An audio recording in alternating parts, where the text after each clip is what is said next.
Hello law aspirants, कैसे हैं आप सब। उम्मीद करता हूँ आप लोग बहुत अच्छे होंगे। जहाँ भी होंगे अपनी लॉ की एंट्रेंस की एग्जाम की तैयारी बहुत अच्छे से कर रहे होंगे। इंडियन कॉन्ट्रैक्ट एक्ट हमने शुरू किया था पढ़ाना, जिसके अंदर हमारा आज जो है लेक्चर नंबर 12 होने वाला है। और इससे पहले के 11 लेक्चर में हम बेसिक्स को डिस्कस कर चुके हैं और आज हम कॉन्टीजेंट कॉन्ट्रैक्ट्स पर आ गए हैं। क्योंकि इससे पहले की वीडियो मैंने वेजरिंग एग्रीमेंट को पढ़ाया था, सेपरेट वीडियो नहीं है, एक बड़ी वीडियो है। इससे पहला 11th लेक्चर के अंदर उसमें वेजरिंग कॉन्ट्रैक्ट को समझाया हुआ है। तो आज कॉन्टीजेंट कॉन्ट्रैक्ट इसलिए पढ़ा रहा हूँ क्योंकि वेजरिंग और कॉन्टीजेंट में कहीं ना कहीं सिमिलैरिटी है और वो सिमिलैरिटी अक्सर कंफ्यूजन बन जाती है। तो दोनों को इस टॉपिक को एक साथ पढ़ाने का मकसद ये है कि आप दोनों में डिफ्रेंशिएट करना जान लें। दोनों में एक लाइन है, दोनों में एक जो एक लाइन है जो कि दोनों को सेपरेट करती है। अगर इस लाइन को आपने इग्नोर कर दिया तो आप दोनों के बीच में फ़र्क नहीं कर पाएंगे, जो कि वेजरिंग और कॉन्टीजेंट के बीच में है। तो आज हम कॉन्टीजेंट कॉन्ट्रैक्ट को समझेंगे और इतने बेसिक से और इतने स्मार्टली इसको समझेंगे कि अगर आप किसी भी कॉम्पिटिटिव एग्जाम में हो और इंडियन कॉन्ट्रैक्ट एक्ट से क्वेश्चन आ गया है और सवाल में वेजरिंग और कॉन्टीजेंट के बीच का डिफरेंस ही है, या क्वेश्चन ऐसा है कि आपको वेजरिंग और कॉन्टीजेंट ऑप्शन में से एक option according to the legal reasoning के फैक्ट से आपको जवाब देना, तो किस तरीके से आप जवाब देंगे वो मैं आपको बताऊंगा। सबसे पहले आप ध्यान रखिए कॉन्टीजेंट कॉन्ट्रैक्ट होता क्या है। कॉन्टीजेंट कॉन्ट्रैक्ट वो कॉन्ट्रैक्ट होता है बेसिकली जिसके अंदर एक इवेंट होता है जो कि अनसर्टेन होता है। एक इवेंट होता है जो कि अनसर्टेन होता है, मतलब पक्का कुछ नहीं होता, हो भी सकता है वो इवेंट या नहीं भी हो सकता। और इस इवेंट के होने पर आप कुछ करते हैं या उस इवेंट के ना होने पर आप कुछ करते हैं।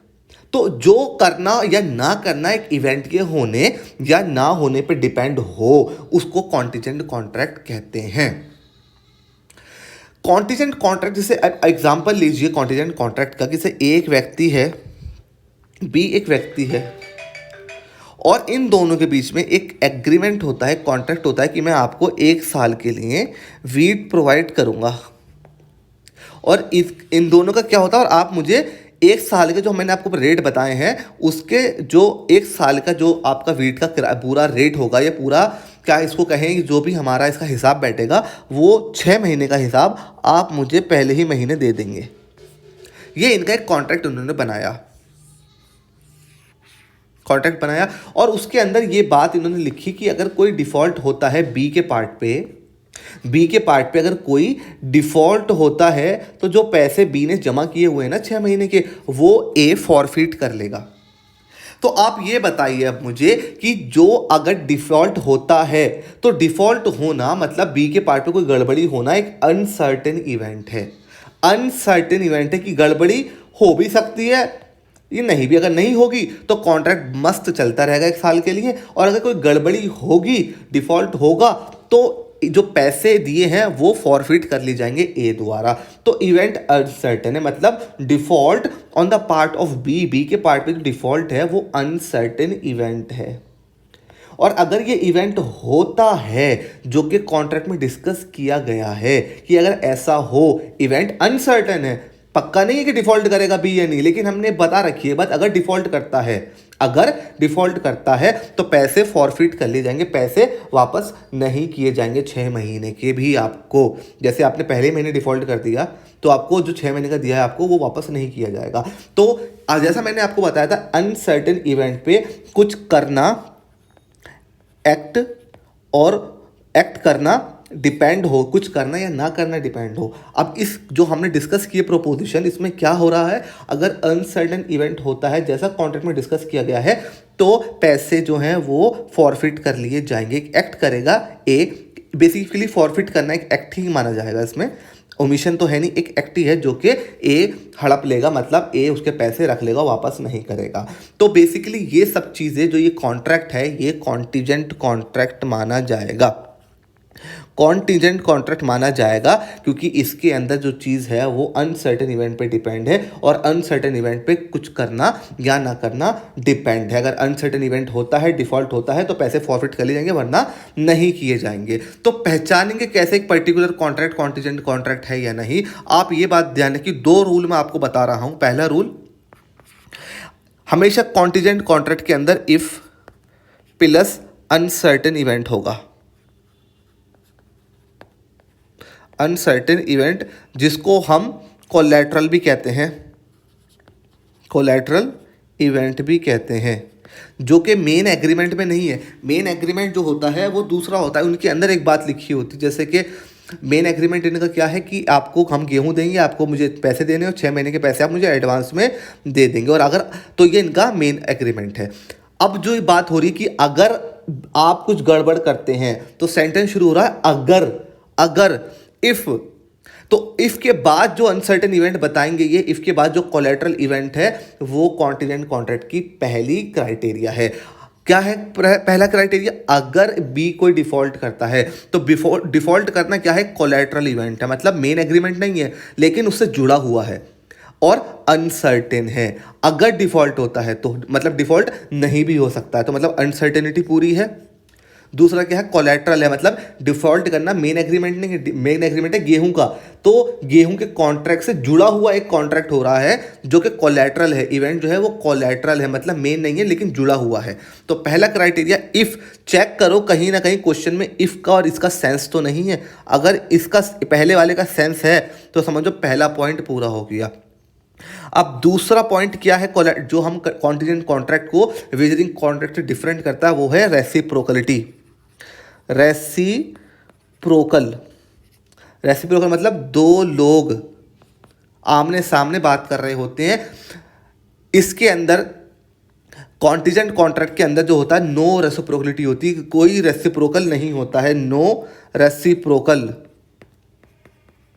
रेसिप्रोकल मतलब वेजरिंग कॉन्ट्रैक्ट के अंदर क्या होता है कि कितने से लोग कहते हैं कि मैं आज जैसे कल बारिश होगी तो मैं आपको 100 रुपये दूंगा, और अगर नहीं होगी तो बी मुझे 100 रुपये देगा, तो ये वेजरिंग कॉन्ट्रैक्ट है और वेजरिंग कॉन्ट्रैक्ट वॉइड है। लेकिन कॉन्टिजेंट कॉन्ट्रैक्ट में क्या होता है? दो लोग नहीं होते, खाली एक ही पार्टी अपनी बात कर रही होती। जैसे इसके अंदर क्या बात है कि अगर बी डिफॉल्ट करता है तो ए सारे पैसे ले लेगा, ये इनका कॉन्ट्रैक्ट है। इस कॉन्ट्रैक्ट में अगर हम ये बात कर लें कि अगर डिफॉल्ट करता है तो ए सारे पैसे ले लेगा, और अगर डिफॉल्ट नहीं करता है तो बी उसको डबल पैसे देगा, तो इसके अंदर अगर बी डबल पैसे ए डबल पैसे देगा तो कहीं ना कहीं दोनों लोग अपनी अपनी बात कर रहे हैं, मतलब रेसिप्रोकल बात चल रही है कि अगर ऐसा हो तो मैं पैसे दूंगा, और अगर ऐसा नहीं हुआ तो तू मुझे पैसे देगा। तो जिसमें दो लोग आपस में अपने अपनी बातें कर रहे होते हैं कि ऐसा होगा तो मैं ये करूंगा और ऐसा नहीं होगा तो तू ये करेगा, तो ये वेजरिंग कॉन्ट्रैक्ट होते हैं। लेकिन कॉन्टिजेंट कॉन्ट्रैक्ट के अंदर दूसरा व्यक्ति कुछ नहीं करता है, सिर्फ एक ही व्यक्ति बात करता है अपनी कि अगर ऐसा इवेंट होता है, अगर एक पर्टिकुलर अनसर्टेन इवेंट होता है तो हम ऐसा करेंगे, बस बात खत्म। दूसरा व्यक्ति ये नहीं कहता कि अगर ऐसा नहीं हुआ तो तुम ये करोगे, तो ये दूसरे व्यक्ति की बात नहीं होती, खाली एक ही व्यक्ति बात करता है, रेसिप्रोकल नहीं होता है। तो ये दो टेस्ट हैं, ये दो टेस्ट आप ध्यान रख लेंगे तो कभी भी कॉन्टिजेंट कॉन्ट्रैक्ट में आपको प्रॉब्लम नहीं आएगी। ये नोट्स हैं जिसमें डेफिनेशन है, सारी चीज़ें हैं, तो इसके अंदर मैं देख लेना। जैसे कि एक ये एग्जांपल है इसका कि एक कॉन्ट्रैक्ट करता है कि बी को 10,000 रुपये देगा, एक कॉन्ट्रैक्ट करता है बी को 10,000 रुपये देगा, ठीक है। अब जो मैंने आपको रूल बताया था इफ़ आ गया, मैंने बताया ना इफ़ के बाद कोलैटरल इवेंट होगा, इफ़ के बाद अनसर्टेन सिचुएशन होगी। 1,000 रुपये 10,000 रुपये कब देगा ए बी को? जब देगा अगर बी का हाउस जला हुआ पाया जाएगा, बी का हाउस जला हुआ पाया जाएगा तो ए बी को 10,000 रुपये देगा। लेकिन बी इसमें कहीं नहीं कह रहा है कि अगर नहीं जला हुआ पाया गया तो अगर नहीं जला हुआ पाया गया तो मैं आपको 10,000 रुपये दूंगा। कहीं इसके अंदर रेसिप्रोकलिटी नहीं है, खाली ए ही अपनी बात कह रहा है, बी अपनी साइड से कुछ नहीं कह रहा।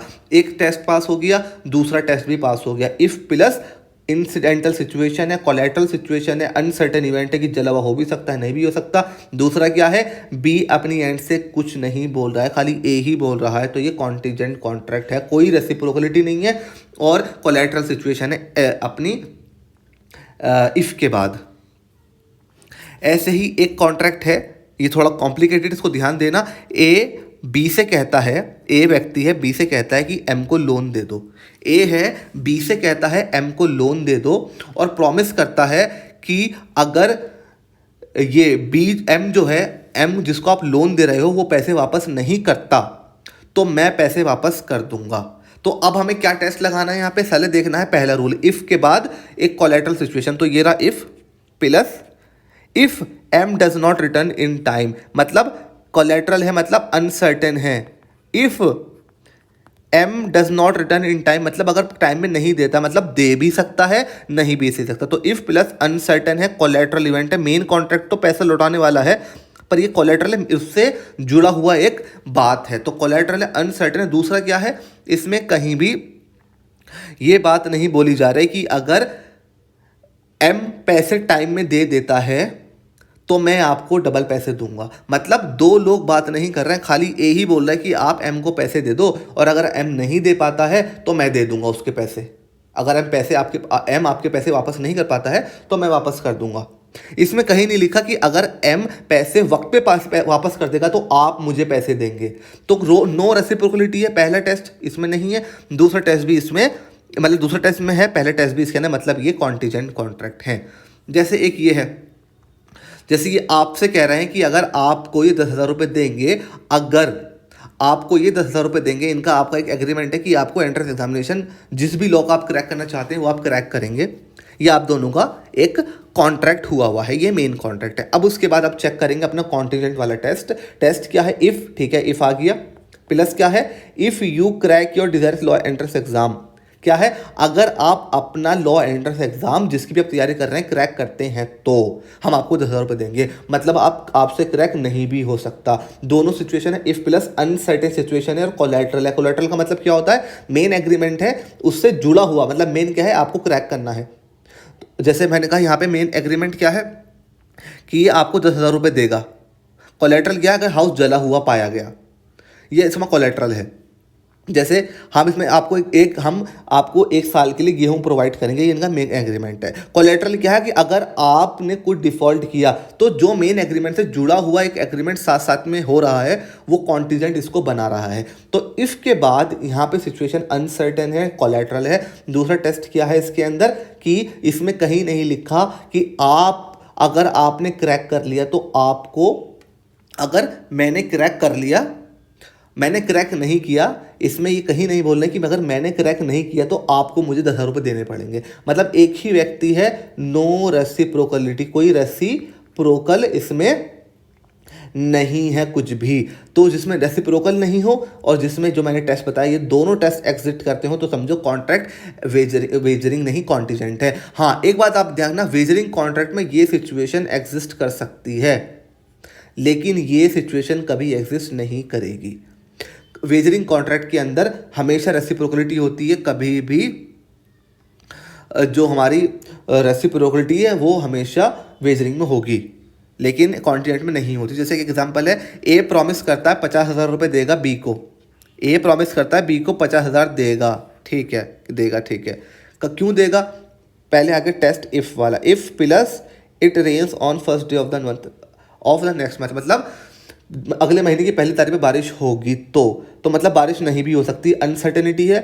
और दूसरी टेस्ट क्या है, ए प्रॉमिस कर रहा है 50,000 देने को लेकिन बी अपने साइड से नहीं कह रहा, मतलब रेसिप्रोकल नहीं हो रहा है, दोनों साइड से नहीं हो रहा है। बी नहीं कह रहा है कि अगर नहीं हुई, ए कहीं नहीं कह रहा है कि अगर नहीं हुई तो आप मुझे पैसे देंगे। तो खाली एक ही तरफ से प्रॉमिस किया जा रहा है, दूसरी साइड से नहीं कुछ करा जा रहा है, मतलब रेसिप्रोकल नहीं है। तो ये हमारे कॉन्टीजेंट को आजमाने के टेस्ट हैं। ये दोनों के बीच का डिफरेंस है, कॉन्टीजेंट और वेजरिंग के बीच में डिफरेंट एक्चुअली होता क्या है। तो मीनिंग क्या होती है, contingent contract is a contract to do और नॉट टू डू समथिंग, कुछ करने या कुछ ना करने के लिए कॉन्ट्रैक्ट होता है। और जिसका कुछ करना या ना करना, कुछ करना कैसे, बाय डिफॉल्ट होगा, अगर कुछ करना तो हम आपके पैसे हड़प लेंगे। हड़पना मतलब कुछ करना होता है, कुछ करना या ना करना डिपेंड होता है कोलैटरल इवेंट पे, मतलब उससे जुड़े हुए इवेंट पे कि अगर आप डिफ़ॉल्ट करते हैं तो डिफ़ॉल्ट करना एक जुड़ा हुआ इवेंट है, कोलैटरल है, उस इवेंट के होने या ना होने पे कुछ करना या ना करना डिपेंड हो तो उसको हम कॉन्टीजेंट कहते हैं। वहीं वेजरिंग एग्रीमेंट क्या होता है, वेजरिंग एग्रीमेंट के अंदर प्रॉमिस होता है कि आप पैसे देंगे या कीमती सामान देंगे। क्यों देंगे, अनसर्टेन इवेंट के होने पर, या ना होने पर। तो अनसर्टेन इवेंट के होने या ना होने पर पैसे या पैसों की वर्थ देंगे। तो पहला पॉइंट जो मैंने आपको बताया था, इफ के बाद एक इंसिडेंटल सिचुएशन हो सकती है, अनसर्टेन इवेंट हो सकता है, वो दोनों में सेम हो सकता है। लेकिन टेस्ट 2 आपको अप्लाई करना है, रेसिप्रोकल प्रॉमिस वाला। कॉन्टिजेंट कॉन्ट्रैक्ट में not contain reciprocal promises. Contingent contract में रेसिप्रोकल प्रोमिसेस नहीं होते हैं, आमतौर पर नहीं होते हैं। लेकिन वेजरिंग कॉन्ट्रैक्ट के अंदर रेसिप्रोकल प्रॉमिस होना बहुत ज़्यादा इंपॉर्टेंट है। मतलब रेसिप्रोकलिटी के बिना वेजरिंग कॉन्ट्रैक्ट नहीं बन सकते। तो ये टेस्ट 1 है अनसर्टेनिटी इवेंट, ये टेस्ट 2 है। ये दोनों टेस्ट आपको अप्लाई करने जब भी आप एग्जाम में अपने इन दोनों को टैकल कर रहे हो। Uncertain event in contingent contract the event is collateral. Collateral event में से आपको बताया था कि उससे जुड़ा हुआ, कोई जुड़ा हुआ event. In wagering contract the uncertain event is the core factor. Uncertain event जो होता है कॉन्टिजेंट में, वो तो कोलैटरल होता है, जुड़ा हुआ होता है। होगा तो हम इसको कुछ कर लेंगे, मतलब उसका अगर वो होगा, उसकी हैपनिंग होती है तो हम कुछ करेंगे या ना करेंगे। लेकिन अनसर्टेन इवेंट जो कि वेजरिंग में होता है, उस अनसर्टेन इवेंट पे ही पूरा जो वेजरिंग कॉन्ट्रैक्ट है, वो वेजरिंग एग्रीमेंट बेसिकली जो है वो डिपेंड होता है, वही कोर फैक्टर होता है। लेकिन कॉन्टिजेंट में वो कोर फैक्टर नहीं होता। कोर फैक्टर वाला एग्रीमेंट तो दूसरा उनका चल रहा होता है, उसके साथ का जुड़ा हुआ ये एग्रीमेंट होता है। अगर ऐसा हुआ तो हम ऐसा कर लेंगे, बस बात खत्म। लेकिन इसके अंदर पूरा कॉन्ट्रैक्ट ही वेजरिंग के अंदर अनसर्टेन इवेंट पे डिपेंड होता है। Effect of contingent contract, contingent contract जो है वो वैलिड है और वेजरिंग एग्रीमेंट जो है वो वॉइड है। तो यहाँ वेजरिंग कॉन्ट्रैक्ट लिखा हुआ है, ये वेजरिंग एग्रीमेंट होना होता है, क्योंकि वेजरिंग जो एग्रीमेंट है ना वो वॉइड है। और इसका एग्जाम्पल देखो, एक और कॉन्टिजेंट का एग्जाम्पल देखो आप। 2 लोग हैं, बैंक में लोन लेने आए हैं, क्रेडिट करने आए हैं, और बैंक वाला उनसे क्या कह रहा है, इफ़ यू डू नॉट, तो आपने पहले टेस्ट लगा दिया, इफ दिख गया आपको, आपने पहले टेस्ट लगा दिया। इसके बाद क्या है, if you do not return this specific amount of money with in specified time, अगर आप तय किए हुए वक्त के अंदर पैसा नहीं लौटाते हैं, मतलब तय किए वक्त के अंदर पैसा लौटाया भी जा सकता है। कंडीशन अनसर्टेन है, पैसा लौटाया भी जा सकता है, नहीं भी। तो कह रहा अगर नहीं लौटाते हैं, पहला टेस्ट पास हो गया, कोलैटरल सिचुएशन है, मेन इनका एग्रीमेंट क्या है, अपना लोन वाला, उसके साथ जुड़ी हुई सिचुएशन बता रहे हैं कि अगर नहीं होता है तो कोलैटरल सिचुएशन है, बात समझ में आ गई। दूसरा टेस्ट हमने क्या बताया था, रेसिप्रोकलिटी। अब चेक करते हैं इसके अंदर रेसिप्रोकल है क्या। ये लोग भी कुछ कह रहे हैं कि अगर हमने लौटा दिया तो आप हमें पैसे देंगे। ये कह रहा है कि अगर आपने पैसा नहीं लौटाया तो आपने जो पैसा घर गिरवी रखा है वो हम बेच देंगे। तो ये क्या ये कह रहे हैं कि अगर हमने वक्त पे लौटा दिया तो हम आपकी बैंक बेच देंगे? नो, कहीं रेसिप्रोकलिटी नहीं है। मतलब आपस में दोनों एक दूसरे पे बातें नहीं कर रहे, खाली ये बंदा अपनी कंडीशन इनको बता रहा है। तो जहाँ खाली एक बंदा बोलता है, दूसरा बंदा नहीं बोलता है कुछ अपनी सिचुएशन को, वो कॉन्टिजेंट कॉन्ट्रैक्ट होते हैं। तो मतलब नो रेसिप्रोकल। तो मतलब ये एग्रीमेंट क्या है, कॉन्ट्रैक्ट है। और कॉन्ट्रैक्ट कौन सा, कॉन्टिजेंट कॉन्ट्रैक्ट है। तो आई होप आपको वेजरिंग और कॉन्टिजेंट के बीच का डिफरेंस समझ में आया होगा। चैनल को लाइक कर दीजिए, सब्सक्राइब कर लीजिए, और इसके बाद हम डिस्कस करने वाले हैं वाइड कॉन्ट्रैक्ट्स को। तो बस बने रहिए चैनल के साथ, वीडियो को लाइक कर दिए, शेयर कर दिए। Thank you so much guys, thanks a lot.